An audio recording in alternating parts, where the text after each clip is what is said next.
محترم حضرات، ہم سب کو یہ سوچنا چاہیے اور آج ہر بندہ اس سوچ و وچار میں ہے کہ ہمارے جو مسائل ہیں ان کا حل کیا ہے۔ کوئی تو کہتا ہے کہ آپ کے مسائل کا حل یہ ہے کہ آپ بڑا کوئی مکان بنا رہے، کوئی آپ کو مشورہ یہ دیتا ہے کہ آپ کو بہت بڑی کوئی بزنس آپ شروع کر دیں، کوئی آپ کو یہ مشورہ دیتا ہے کہ آپ بہت اعلیٰ قسم کا لباس پہنیں تاکہ دنیا آپ کی عزت کرے، اور کوئی آپ کو یہ مشورہ دے گا کہ بھئی جہاں بھی آپ جائیں لوگ آپ کے زندہ باد کے نعرے لگائیں۔ لیکن اگر آپ غور کریں، یہ سارے جو مشورے یہ ہمارے مسائل کا حل نہیں ہے۔ اگر صرف زندہ باد کے نعرے لگانے سے مسائل حل ہوتے تو جن کے صبح و شام لوگ زندہ باد کے نعرے لگاتے ہیں وہ تو رات کو گولیاں کھا کر نہ سوتے، وہ تو آرام کی نیند رات کو کم از کم سوتے۔ اور اگر کوٹھی بنگلہ فارم ہاؤس ہمارے مسائل کا حل ہوتا اور پروٹوکول حل ہوتا تو جو لوگ ہمیشہ پروٹوکول میں جیتے ہیں اور لوگوں کا جینا حرام کرتے ہیں کم از کم وہ تو زندگی سکون کی گزارتے۔ تو پتا چلا کہ تمام مسائل کا حل پروٹوکول میں، کوٹھی میں، بنگلے میں، فارم ہاؤس میں نہیں ہے۔ ہمارے تمام مسائل کا حل کس چیز میں ہے؟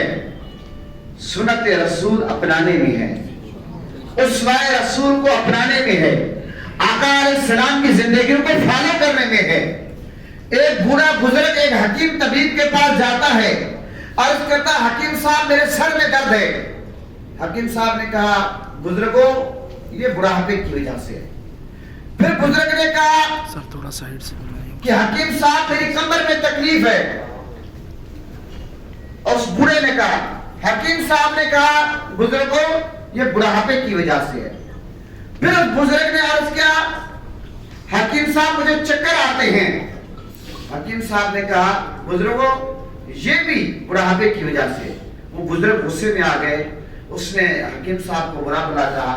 حکیم صاحب نے کہا بزرگوں یہ جو آپ مجھ بے گناہ کو گالیاں دے رہے ہیں یہ بھی بڑھاپے کی وجہ سے ہے، کیونکہ آپ کا دماغی توازن ٹھیک نہیں ہے۔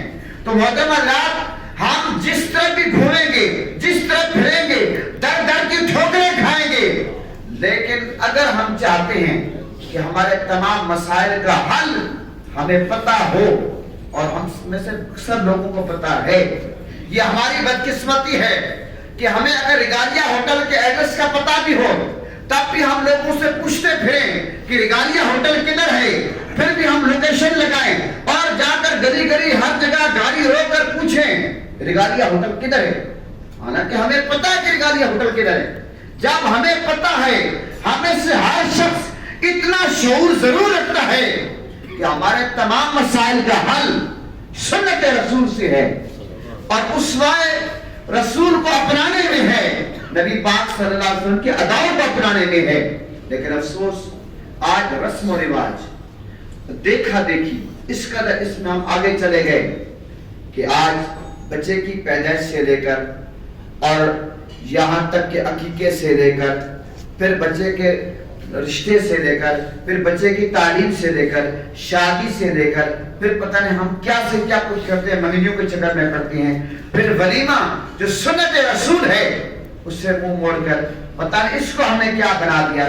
تو محترم حضرات، ہم سب کو چاہیے کہ ہم نبی پاک صلی اللہ علیہ وسلم کی زندگی کو فالو کریں۔ ہم نے کھانا تو ویسے ہی کھانا ہے، بھوکا تو نہیں رہنا۔ جب ہم سنت رسول سمجھ کر کھانا کھائیں گے پھر ہمیں سنت کا ثواب ملے گا۔ پانی تو ہم نے ویسے پینا ہے، اگر ہم سنت رسول سمجھ کر 3 سانسوں میں بسم اللہ پڑھ کر پانی پیئیں گے تو پھر ہمیں ثواب ملے گا۔ ارے نکاح کے بعد ولیمہ، نکاح بھی سنت ہے، ولیمہ بھی سنت ہے، ولیمہ تو ہم نے کرنا ہی کرنا ہے۔ اگر سنت رسول کے دائرے میں رہ کر ہم کریں گے تو ہمیں یہ عبادت بن جائے گی۔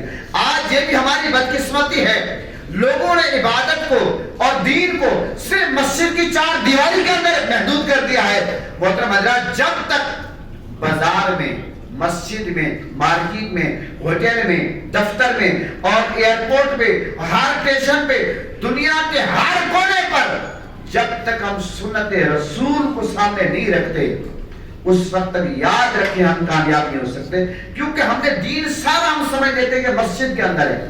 ہم یہ سمجھتے ہیں مسجد میں جھوٹ نہیں بولنا، روڈ پہ جھوٹ بولو. ہم یہ سمجھتے ہیں کہ صبح صبح قرآن کی تلاوت لگا دو، ادھر جھاڑو دے رہے ہیں، بس صبح ہم نے جھوٹ نہیں بولنا. لیکن سارا دن ہم کہیں کہ جھوٹ بولنا جائز ہے. یہ طریقے، یہ آسانیاں جو ہم نے خود ہی جن کا انتخاب کیا ہوا ہے، پتہ نہیں یہ طریقے ہمیں کس نے بتائی ہے. محترم حضرات، میں یہ آپ کی خدمت میں عرض کروں گا، خدا را ہمیں سنت رسول کو اپنانا چاہیے، نبی پاک صلی اللہ علیہ وسلم کی زندگی کو فالو کرنا چاہیے. اور آقا علیہ السلام، یہ آقا علیہ السلام کی ولادت باسعادت کا مہینہ ہے.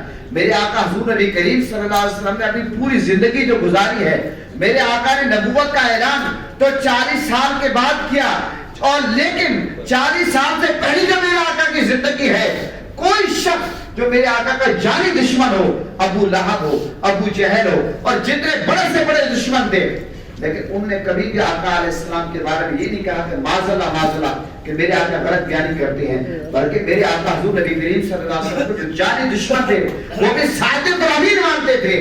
لیکن افسوس آج صادق اور امین کا کلمات پڑھنے والوں کو لوگ جھوٹا کہیں، لوگ کہیں کہ یہ تو امانت میں خیانت کرتے ہیں، یہ تو سودی کاروبار کرتے ہیں، یہ تو لوگوں پر ظلم کرتے ہیں، یہ تو لوگوں کا حق کھاتے ہیں، یہ حقوق العباد کی پاسداری نہیں کرتے.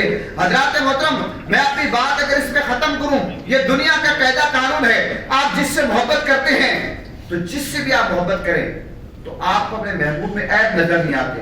دنیا میں بھی آپ کسی سے محبت کریں، اولاد سے کرتے ہیں، اور آپ کسی رشتہ دار سے کرتے ہیں، استاد سے کرتے ہیں، پیر و مرشد سے کرتے ہیں، کسی دوست سے کرتے ہیں، آپ کو عیب نظر نہیں آتے. تو حضور نبی کریم صلی اللہ علیہ وسلم میرے آقا تو معصوم ہیں، میرے آقا تو عیبوں سے پاک ہیں.